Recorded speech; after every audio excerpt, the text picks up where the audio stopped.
মানুষ খুবই ভালো মানুষ। জি, আমি আপনাদের কাছে নতুন মানুষ নয়। আপনাদের এই কালীবাস ধনঞ্জয়পুর অনেক মাহফিল আমার করা আছে। গত বছর এই ময়দানে আমি ওয়াজ করে গিয়েছি। আব্দুল গাফফার আপনাদের কাছের গ্রামে, একেবারে পাশাপাশি গ্রাম, বড় নলদাহ আমার বাড়ি। অনেক হয়তো মনে মনে করছেন পিসকে হুজুর আর কি বা বলবে, ওখান থেকে শুনে চলে যাব। আমি কি আমার কথা বলবো নাকি কোরআনের কথা বলবো গো? জোরে বলুন, কোরআনের কথা নাকি আমার কথা? কোরআনের কথা। আমার কথা শোনার জন্য এই মূল্যবান সময়কে নষ্ট করি আপনারা কেউ এই জায়গায় বসে থাকতেন? বসে থাকতেন না। কোন ওলামার কথা আপনারা শুনতে আসেন নাই, আপনারা এসেছেন আল্লাহ এবং তার রসুলের কথা শুনতে। আল্লাহ এবং তার রসুলের কথা আমরা শুনবো, পরে আমল করব।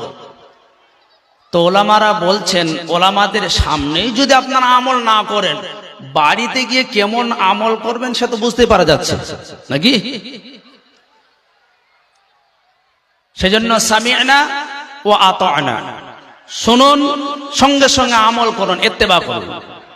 সাহাবাদের আদত ছিল, অভ্যাস ছিল এটাই।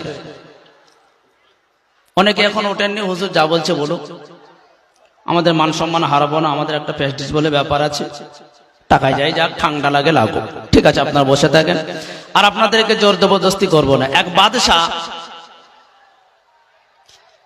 তার এক প্রজা তার একটা ঘোড়া বিক্রি করবে। ঘোড়া বিক্রি করবে, তো বাদশার সামনে দিয়ে ঘোড়াটা নিয়ে যাচ্ছে। বাদশাহ প্রজাকে বলছে, হায় রে, ঘোড়া কি হবে? তো হুজুর, বাড়িতে অভাব পড়েছে, আমি ঘোড়াটা বিক্রি করে দেব। তো ঘোড়ার আর কয় টাকা দাম হবে রে?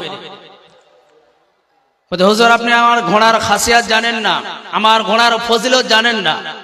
আমার ঘোড়ার ফজিলত হলো, আমার এই ঘোড়ার পিঠে কেউ যদি উজু করে বিসমিল্লাহ বলে চাপে, তো মক্কা মদিনা সবকিছু দেখতে পাওয়া যায়।